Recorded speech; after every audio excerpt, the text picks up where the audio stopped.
बेटा, इसके अंदर तेल और मसाले हैं।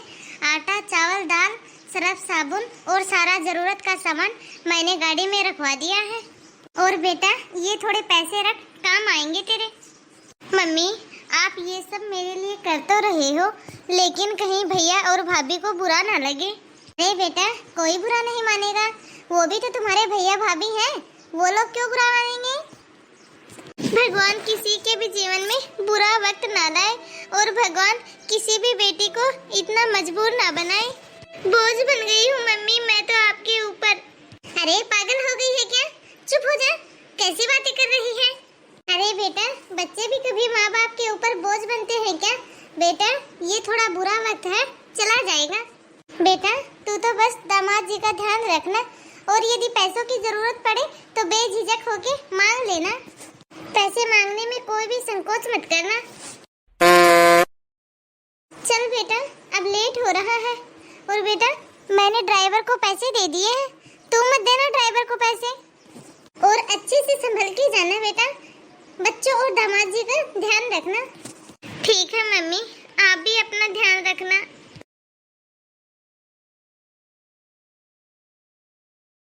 मैं पिछले 6-7 महीनों से रोज देख रही हूँ, दीदी हर महीने यहाँ आती है और हर महीने का राशन लेके चली जाती है, और मम्मी जी भी भर भर के दे देती है उनको। हाँ, मैं मानती हूँ कि हम लोग पैसे वाले हैं, पर ये थोड़ी ना है कि हर किसी को यूं ही बांटते फिरेंगे। हम लोग मेहनत करते हैं। यदि मम्मी जी ऐसे ही सामान देती रही तो हमारा तो घर लुट जाएगा, हम तो ऐसे ही लुट जाएंगे। अरे हमारे भी तो बच्चे हैं, हमारे भी बच्चे हैं, उनका भी भविष्य है। अब हम अपने लिए करें या अपने बच्चों के लिए करें या फिर अपनी उस ननद के लिए करें? बस अब बहुत हुआ, अब आने दो आज इनको। आज मैं इनसे बात करके ही रहूंगी कि आखिरकार ये कब तक चलेगा। आज मैं इनसे साफ साफ बात करके रहूंगी। इनसे बोलूंगी कि अपनी माँ से आज अच्छे से बात कर लो, ऐसे बात नहीं बनेगी। दूसरों का घर भरते भरते हम रोड पे आ जाएंगे। पूनम, अब की बार मैंने सारा सामान मंगवा दिया है तुम्हारी जरूरत का, और अब की बार बच्चों के लिए भी बहुत कुछ मंगवाया है मैंने। उनकी पसंद की सारी चीजें मंगवा दी है मैंने। देख बेटा, तू बच्चों का मन मत मारा कर। बिट्टू मुझे बता रहा था कि नानी, मेरी मम्मी घर पे फल फ्रूट नहीं लेके आती। जब मैं यहाँ आपके घर आता हूँ और खाता हूँ तो मुझे बहुत अच्छे लगते हैं। तू ऐसा क्यों कर रही है? तू बच्चों को फल फ्रूट क्यों नहीं दिलाती? जितना कम हो उतना खर्चा कम करने की कोशिश कर रही हूँ मम्मी मैं तो। और इस बार मैंने इनसे भी बोल दिया है कि मेरे सारे जेवर भी बेच दो, लेकिन ये है कि इन्होंने मना कर दिया। सही किया बेटा, जो कि दामाद जी ने मना कर दिया। अरे नहीं नहीं बेटा, ऐसा मत करना। अभी इतना बुरा वक्त थोड़ी ना आया है कि तुझे जेवर बेचने पड़े। अभी तो बेटा मैं हूँ, तेरे भैया भाभी हैं। कोई भी दिक्कत हो तो हमसे मांगना बेटा, ये जेवर वगैरह बेचने की कोई भी जरूरत नहीं है। काजल, क्या है? अरे काजल, क्या हो गया? तुम इतने गुस्से में क्यों हो? गुस्से में क्यों हूँ? क्या तुम्हें नहीं पता? मैं कुछ समझा नहीं। इस घर के अंदर क्या चल रहा है, क्या तुम्हें नहीं पता? अरे काजल, तुम बोलो तो सही। मेरे सामने तो यहाँ आपकी बड़ी जुबान चल रही है, थोड़ी जुबान अपनी माँ के सामने भी चलाओ ना। हर महीने आपकी बहन आ जाती है यहाँ पे राशन पानी लेने के लिए। बस अब बहुत हो गया है, आप सीधे तरीके से मम्मी जी को मना कर दो। हम कब तक दीदी को राशन पानी यहाँ से हर महीने देते रहेंगे? 1-2 महीने का हो चलो फिर तो ठीक भी है। मुझे तो 5-6 महीने हो गए हैं इनको देखते हुए, इनका तो हर महीने का काम हो गया है। बस यहाँ आएंगे, सामान भरेंगे और लेके चली जाएंगे। अरे हमारे यहाँ क्या सामान फ्री का आ रहा है, या फिर हमारा घर बार नहीं है, हमारे बच्चे नहीं है? बस अब बहुत हो गया है, सीधे सीधे जाके मम्मी जी को मना कर दो। दीदी का तो हर बार का काम हो गया है यहाँ।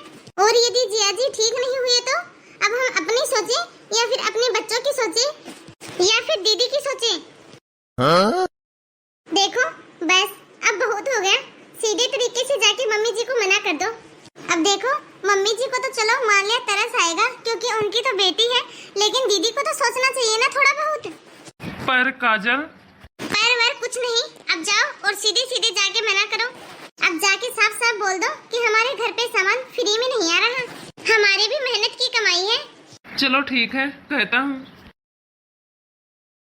हेलो हेलो, मम्मी मैं आती हूँ, यहाँ पे नेटवर्क नहीं आ रहा। हेलो। हे भगवान, मेरी बेटी की जिंदगी में अच्छे दिन जल्दी ले आ, बुरा वक्त जल्दी से चला जाए। लगता है दीदी यहाँ से चली गई है, अच्छा मौका है, सब बोल दो मम्मी जी को। माँ। हाँ बेटा बोलो। माँ वो।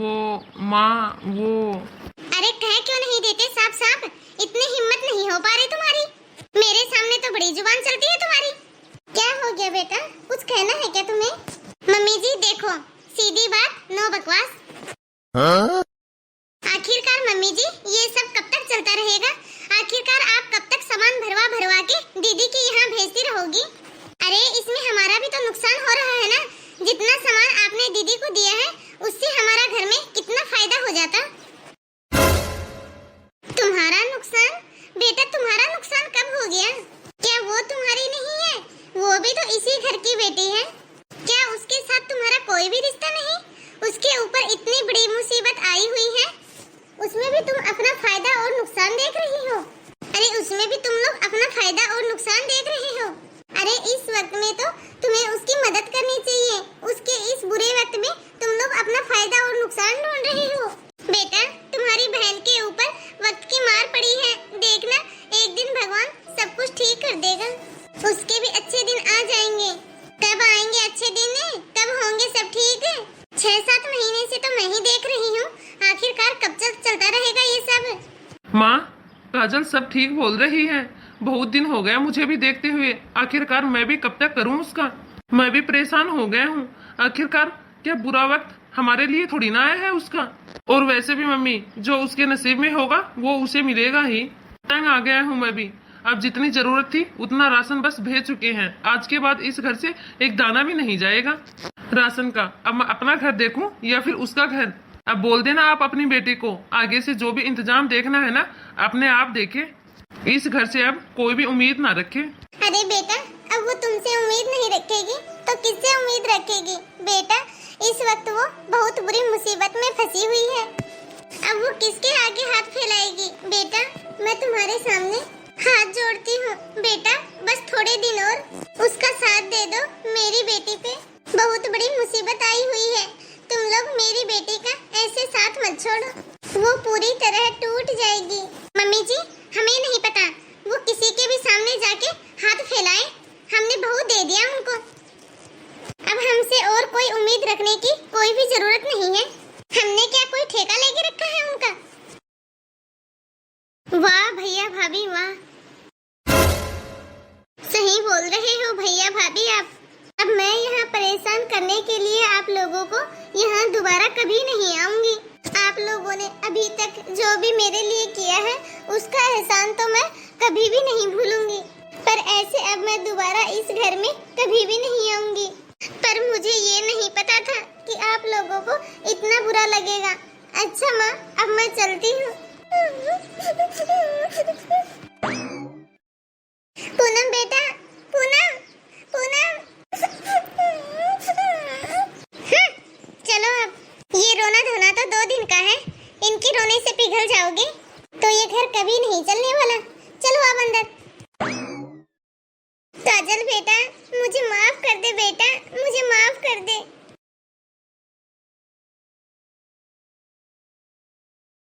खाना लगा दो आपके लिए। नहीं काजल, इच्छा नहीं है मेरी ही मती मारी गई थी, जो कि मैंने बैंक से लोन लिया नया घर खरीदने के लिए, और वो पैसे मैंने लालच में किसी कंपनी में लगा दिए दुगने करने के लिए। उन्होंने कहा था कि पैसे डबल करके देंगे, डबल तो छोड़ो जो थे वो भी डूब गए। बहुत बुरा वक्त आ गया है काजल हमारा, हम लोग कर्जे में डूब गए हैं, और एक ही दिन में काजल सब कुछ तबाह हो गया, सब कुछ तबाह हो गया हमारा।